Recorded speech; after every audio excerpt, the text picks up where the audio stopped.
unas promesitas. No sé si cuántos han visto unas promesas como estas o como las pequeñitas. ¿Quién no tiene? Por ahí andan, por ahí hay una mano levantada, por ahí está Crismara, está doña Julieta entregando. Los que no tienen, dejen su mano levantada ahí para que le entreguen una promesita porque las vamos a ocupar ahora. Así es que todos los que no tienen sus promesas, dejen su mano levantada y vamos a entregarle por ahí una promesita.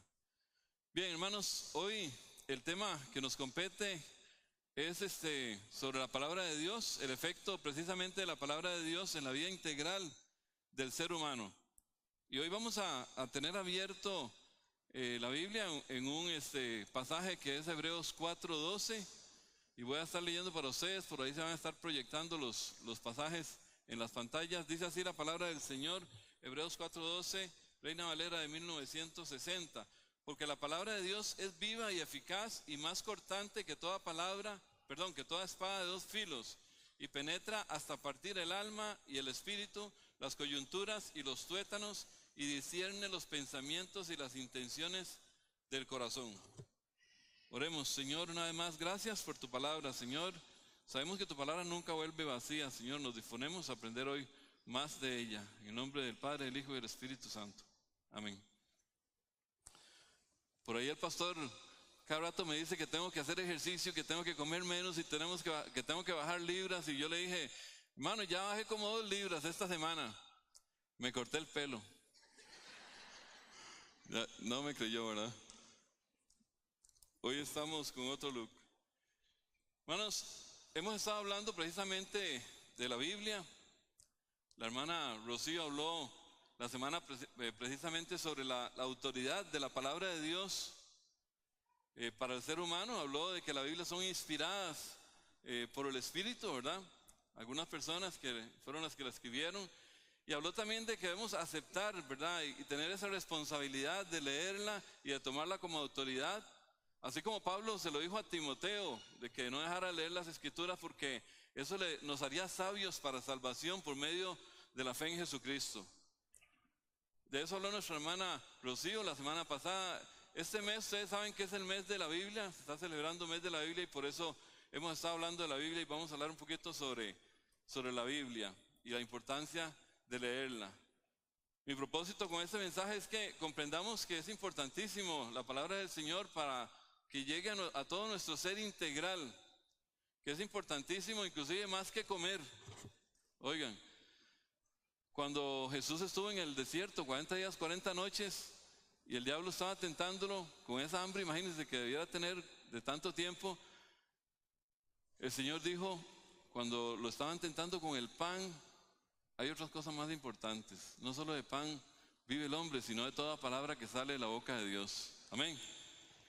Hoy vamos a estar hablando de cómo la palabra de Dios va a estar afectando positivamente todo nuestro ser integral. Ustedes saben que nosotros somos tripartitos, que tenemos alma, espíritu y cuerpo, ¿verdad?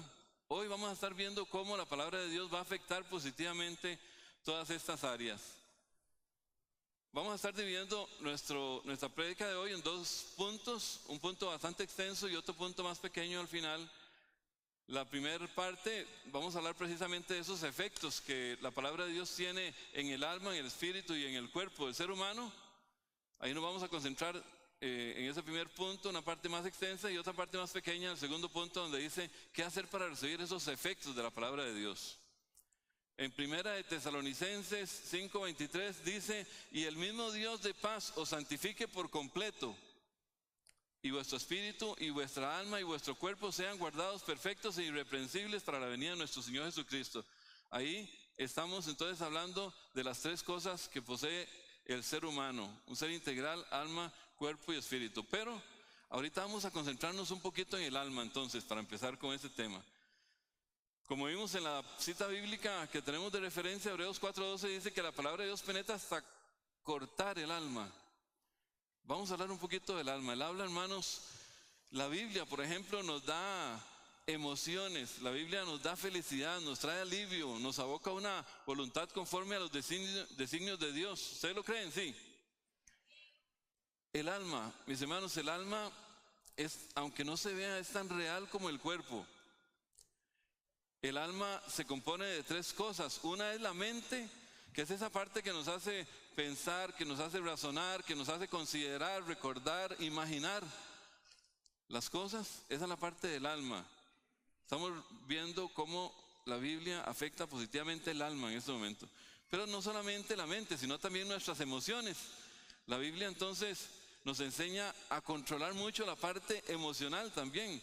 Las emociones es lo que nos permite tener la felicidad, el dolor, la ira, el alivio, la compasión. Todo eso tiene que ver con el alma. Recordemos esos términos. Pero no solo eso, el alma tiene que ver también con lo que es la voluntad. Para los que están tomando nota, la voluntad es lo que nos dice a nosotros o nos enseña cómo decidir por las cosas, buenas o malas, o depende de la decisión que usted quiera, tiene que ver con la voluntad. Recuerden, el alma entonces tiene que ver con mente, con emociones y con voluntad. Y todo eso precisamente se va afectado positivamente si usted lee la palabra de Dios. Un versículo bíblico que me gusta muchísimo de Pablo, cuando Pablo le habla a los romanos y dice: no os adaptéis a este mundo, sino transformaos mediante la renovación de vuestra mente, para que verifiquéis cuál es la voluntad de Dios, lo que es bueno, aceptable y perfecto. Hermanos, por acá es donde entra todo. Usted agarra la Biblia y empieza a leerla. Lo primero que tiene que poner usted a trabajar es el alma, es la parte del pensamiento, la parte del razonamiento. Por aquí es donde empieza. Por eso Pablo insiste no solo en este pasaje, sino en otros, de que debemos de transformar nuestra mente. Porque depende de eso, viene el otro montón de cosas. Si usted razona lo que la palabra de Dios dice, entonces a usted le va a dar una guía, le va a dar un camino de cómo andar bajo los preceptos del Señor. Entonces la palabra de Dios afecta positivamente el alma, afecta toda esa parte. El Salmos 19:7 nos habla de eso. Dice que la ley de Jehová es perfecta, que convierte el alma, y los mandamientos de Jehová son rectos, que alegran el corazón. El precepto de Jehová es puro, que alumbra los ojos. Está hablando puramente del alma. Dice la palabra de Dios entonces que si leemos la palabra del Señor, la ley de Jehová va a convertir el alma. Por lo que estamos hablando de leer, del razonar, de controlar nuestras emociones, controlar la voluntad, ¿verdad? De lo que es bueno, lo que es malo, toda esa parte. La palabra de Dios nos anima el alma, nos restaura, amén. Pero también la palabra de Dios nos convence de pecado. La palabra de Dios nos convence de pecado, nos convence de que debemos de arrepentirnos y que debemos de obtener la salvación a través del arrepentimiento. Nadie quiere estar débil, nadie quiere estar deprimido en la vida, pero hay una solución y está en la palabra del Señor, porque afecta a nuestra alma, nuestras emociones, nuestro ánimo. Junto con la oración, la lectura de la palabra de Dios es la forma más eficaz, mis hermanos, de recibir esa fortaleza que nosotros requerimos en los momentos de angustia.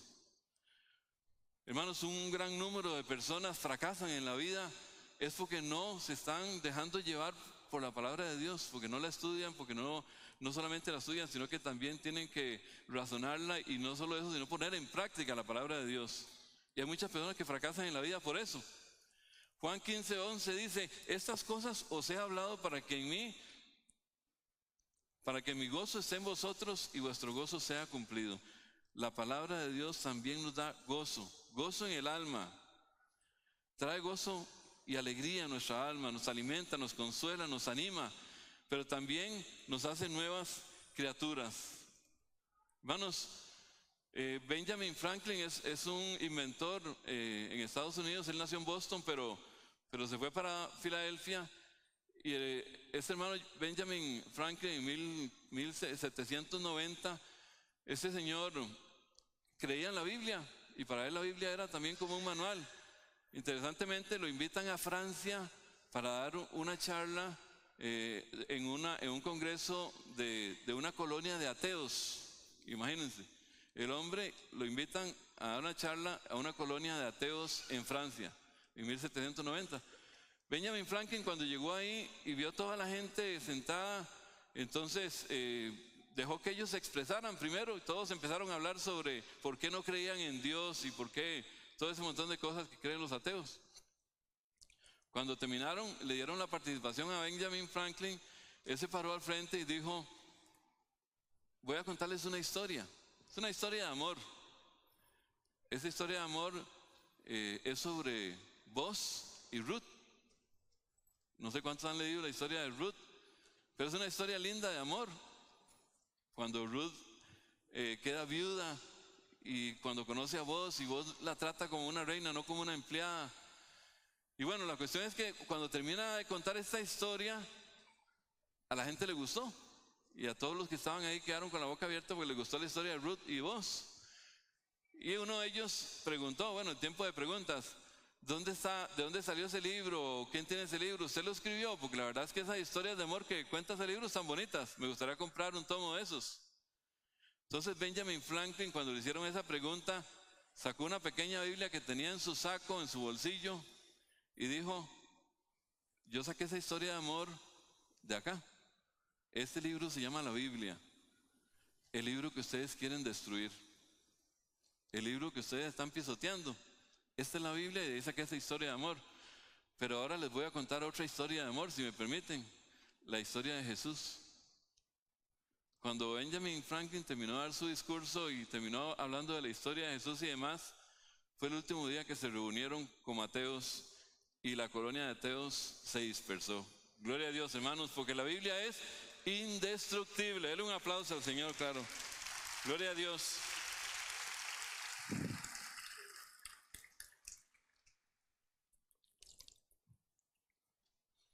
Hermanos, la Biblia también afecta la parte espiritual, la parte del espíritu.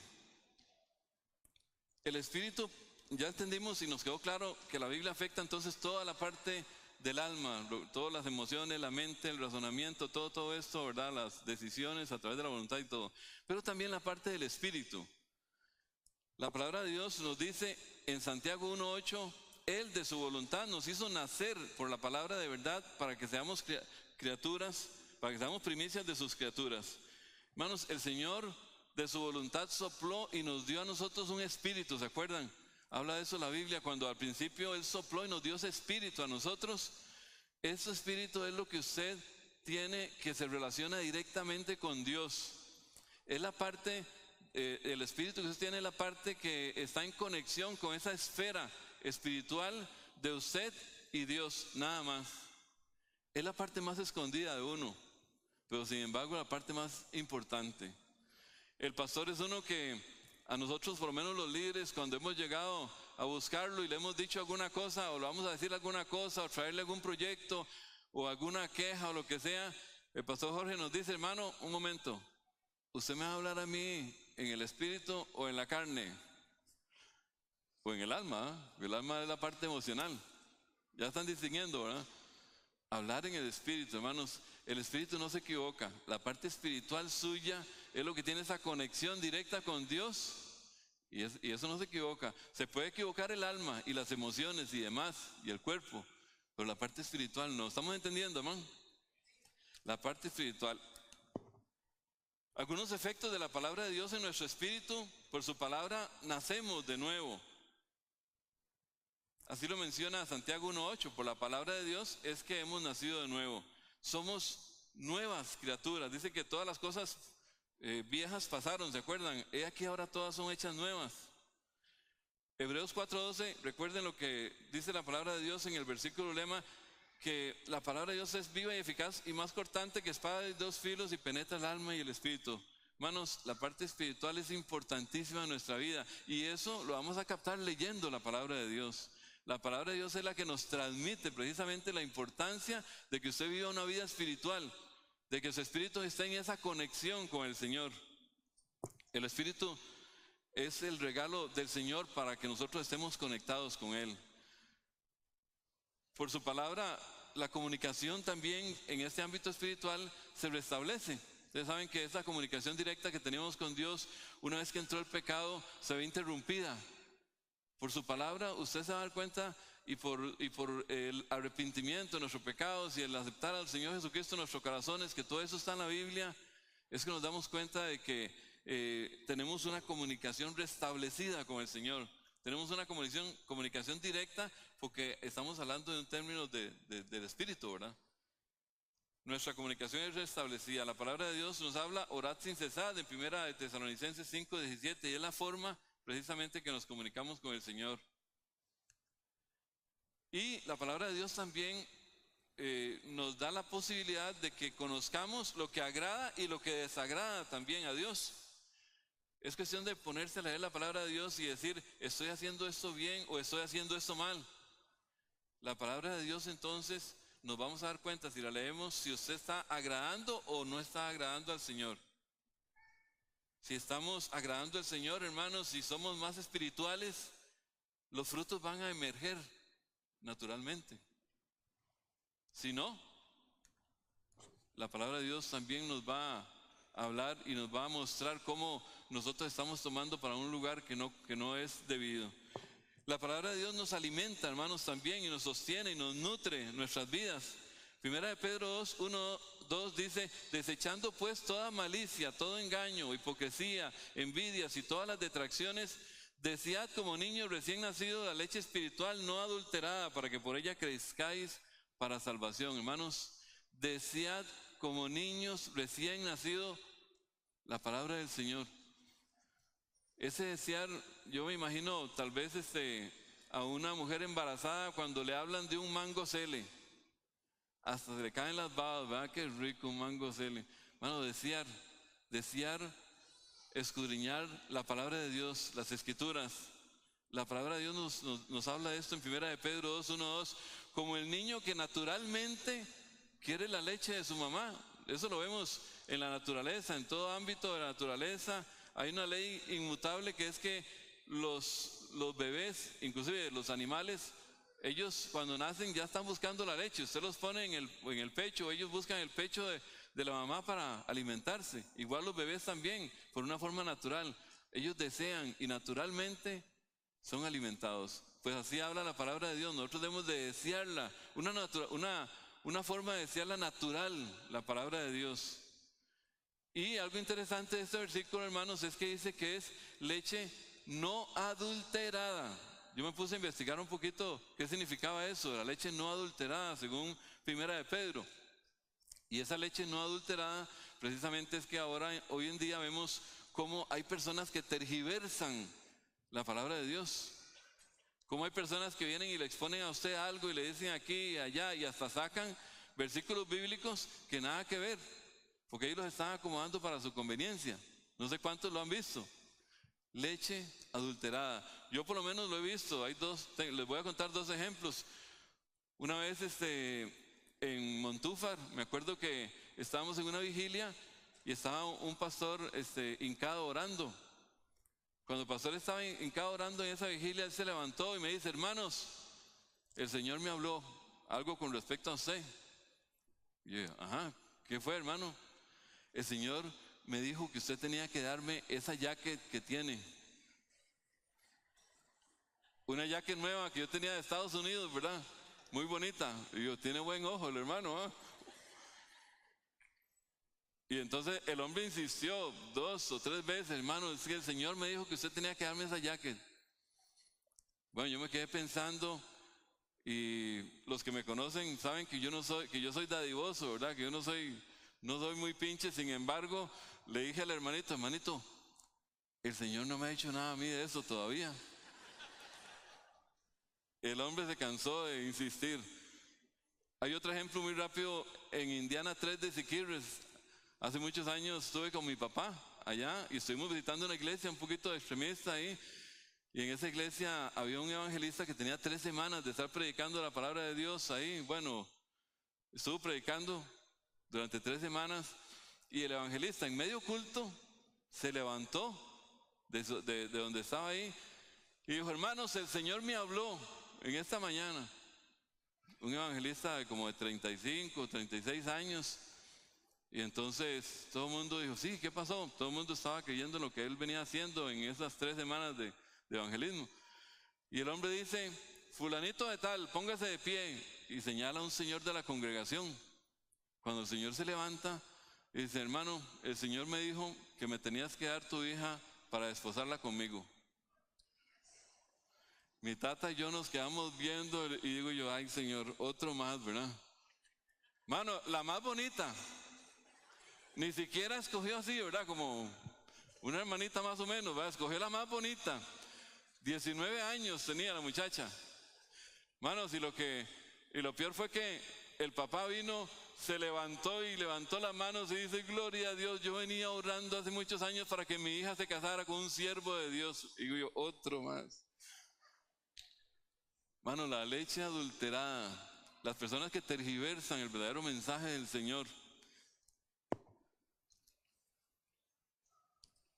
Pero no solamente tenemos que concentrarnos en la leche, sino que también debemos de tomar alimento sólido. En Hebreos 5, 12 al 14, el escritor de Hebreos les da duro a los hebreos. Y a veces hay que darle duro a los hermanos, no en esta iglesia, porque aquí no pasa nada de todo eso, ¿verdad?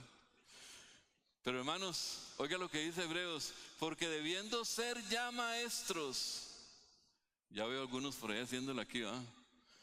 Porque debiendo ser ya maestros, después de tanto tiempo, tenéis necesidad de que se os vuelva a enseñar cuáles son los primeros rudimentos de la palabra de Dios. Y habéis llegado a ser tales que tenéis necesidad de leche y no de alimento sólido. Mano, usted conoce a algunas personas en la iglesia que tal vez tienen 10, 15 años de estar y nunca los ve sirviendo en ninguna área, ni siquiera evangelizando. Hermanos, pongámonos las pilas. Aquí el escritor de Hebreos nos está jalando las orejas y nos dice: hermanos, está bien la lechita y está bien que usted se alimente con alimento también, ¿verdad? Como la lechita y todo, pero llega un momento en que cambie esa lechita por alimento sólido, porque si no estaría raro, ¿verdad? Que alguien de 15 años con un chupón ahí, ¿verdad? De leche. Hermanos, aquí se nos habla. Y todo esto que estoy hablando, estamos concentrándonos en la parte espiritual, porque todo eso es precisamente lo que alimenta nuestro espíritu.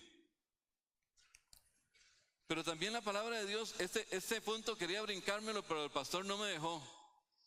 La palabra de Dios afecta al cuerpo. Vamos a hablar del cuerpo, ya se van a dar cuenta por qué. Hermanos, la palabra de Dios afecta positivamente a nuestro cuerpo. Una vez que seamos nuevas criaturas, a través de su palabra vamos a obtener sanidad y vamos a tener buenas costumbres y muchas cosas más si leemos bien e interpretamos bien la palabra de Dios. Amén, Pastor Jorge. Dice en 1 Tesalonicenses 5:23: y el mismo Dios de paz os santifique por completo vuestro espíritu, alma y vuestro cuerpo, sean guardados perfectos y irreprensibles para la venida del Señor Jesucristo. Hermanos, ¿cómo contaminamos nuestro cuerpo? Una de las formas es con comida, hermano. Hermano, Daniel, hay un ejemplo sobre eso, en Daniel 1:8. Daniel, Sadrach, Mesach y Abednego se les llevó al palacio del rey, y ellos dijeron: papá, a mí no me sirva eso, a mí no me sirva carne, no me sirva vino, no me sirva esas carajadas que afectan el cuerpo. A mí deme la lechuguita, deme el repollito, deme la zanahoria, deme el tomatico, todas las verduras y todas las cosas que alimentan verdaderamente al cuerpo y que no lo vayan deformando, como algunos hermanos que yo conozco por aquí. Ayer mi esposa me estaba dando un delicioso bistecito y todo, y yo cortándolo con ese dolor, le digo: me toca predicar en la noche sobre el cuerpo.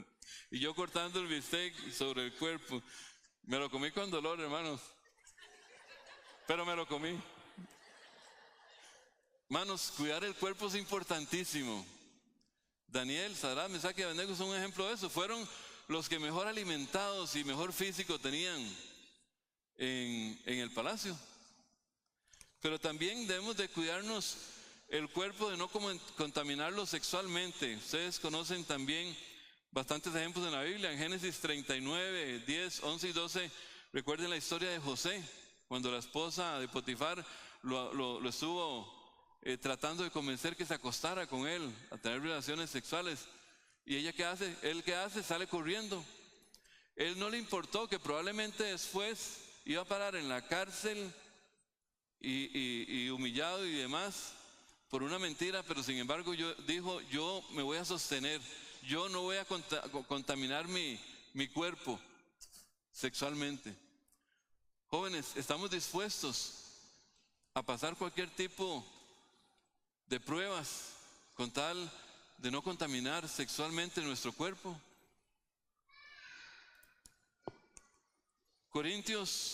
Pablo habla a los Corintios y dice en 1 Corintios 6, 18, 19 y 20, huid de la fornicación. Cualquier otro pecado que el hombre cometa está fuera del cuerpo, pero el que fornica contra su propio cuerpo peca. ¿Saben por qué? ¿O no sabéis de vuestro cuerpo que vuestro cuerpo es templo del Espíritu Santo? Hermanos, debemos de cuidar nuestro cuerpo en esa área también, en la área sexual. Segundo y punto final, y el más cortito, ¿qué hacer para recibir esos efectos de la palabra de Dios? Nos concentramos en cómo la palabra de Dios afecta positivamente, recuerden, el alma, las emociones, la mente, la voluntad, también espiritualmente lo que nos conecta con Dios, lo que está ahí escondidito, pero es la relación con Dios directa, y también el cuerpo con las malas prácticas que tenemos. ¿Qué debemos hacer? Lo primero que tenemos que hacer es desearla, y hablamos de eso hace un rato. Desear como niños recién nacidos. Hermanos, deseemos el leer y escudriñar la palabra de Dios. Busquemos. Debemos recibirla con humildad y mansedumbre. Santiago 1:21 dice: por lo cual, desechando toda inmundicia y abundancia de malicia, recibid con mansedumbre la palabra implantada, la cual puede salvar sus almas. ¿Y cuál es esa palabra implantada? Por ejemplo, creer en ella, creer lo que está ahí. Muchas veces leemos la Biblia, pero no estamos teniendo conciencia de que debemos de creer todo lo que está ahí. Creer que fue inspirada por el Señor. Pero no solo eso, sino implica también que creamos que es la autoridad suprema y fuente de salvadora. Y de eso habló mucho Rocío la semana pasada. Creer que es la autoridad, que es lo que usted le va a decir cómo caminar, que es la guía, es el manual de su vida, la Biblia. Por eso la importancia de leerla, de masticarla. Es importante practicar y obedecerla. Santiago 1:22 dice: mas sed hacedores de la palabra de Dios y no tan solamente oidores. Porque si somos solamente oidores, vamos a engañarnos a nosotros mismos. Eso es lo que dice la palabra de Dios. ¿Cuántos somos oidores o lectores de la palabra de Dios? ¿Cuántos somos hacedores? Son dos cosas, y son dos cosas difíciles. A veces pasa que decimos, y usted ve a los hermanos levantando la mano. Aquí en esta iglesia no pasa por aquello, pero usted ve a los hermanos levantando la mano y glorificando al Señor y todo, y llegan al parqueo y usted los ve ahí gritándole a la mujer y los hijos. ¿A dónde queda esto de ser hacedores de la palabra de Dios? Y no solamente oidores.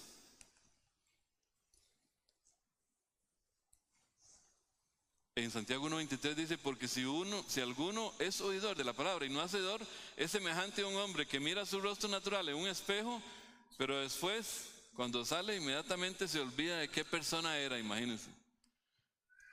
Verse en un espejo, ya usted sabe quién es, pero una vez que usted salió del espejo, ya se olvidó de cómo era usted. Hermanos, ser oidores y hacedores de la palabra de Dios. Y para terminar, voy a hablarle un poquito sobre las promesas.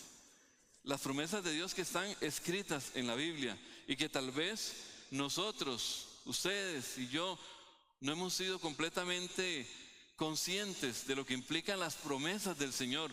Lo que Él está prometiendo a usted, hermano, hermana. Hebreos 10:35, 36 dice: no perdáis pues vuestra confianza, a los que todavía no han recibido una respuesta a lo que están pidiendo, que tiene gran galardón, porque os es necesario la paciencia, para que habiendo hecho la voluntad de Dios, obtengáis la promesa. Hermanos, paciencia. ¿Está esperando algo del Señor? Paciencia.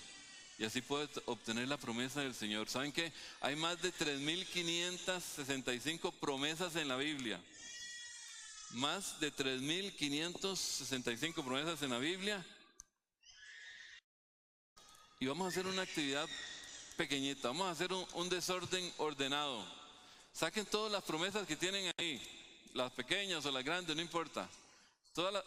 A los que se leyeron estas promesitas, sáquenlas todos. De aquí no se me escapa ninguno, los estoy viendo a todos. Saquen todas las promesas, hermano. La palabra de Dios nos dice que nosotros debemos andar en estas promesas, debemos creer en estas promesas. Yo vi que algunos de ustedes lo guardaron aquí en la bolsa del pantalón, otros lo echaron en la cartera, otros lo echaron en otros lados. Pero ahorita ¿saben qué vamos a hacer? Vamos a hacer algo diferente. Vean dónde vamos a andar las promesas del Señor. Vamos a andar en las promesas del Señor. Hagan esto, hermanos, todos. No se quede uno sin hacerlo. Saque un zapato. Uno de esos zapaticos. Vamos, hermanos, saquen un zapatico. Es facilísimo. Saquen un zapatito. Todos los que tienen zapatos ahí, saquen su zapatito, su chancleta, su chinela, como usted quiera llamarle. Hermanos, deposite esta promesa ahora sí dentro. Métanla dentro todos. Los estoy viendo. Todos dentro, vamos, métalo. Ahora póngase su zapatito. Póngase su zapatito. Levántese, hermano, levántese. Vamos a caminar en las promesas del Señor. Es algo simbólico. Es algo simbólico, repito. Pero vamos a caminar de ahora en adelante en las promesas del Señor. ¿Cuántos lo creen? Camine, vamos, camine. Vamos a caminar en las promesas del Señor. Vamos a andar en las promesas del Señor. No es lo mismo leer las palabras de Dios y ver las promesas ahí que andar todos los días con ella. Pueden llevarla a su trabajo, donde quieran, ahí anden con su promesita. Pero no deje de andar en las promesas del Señor.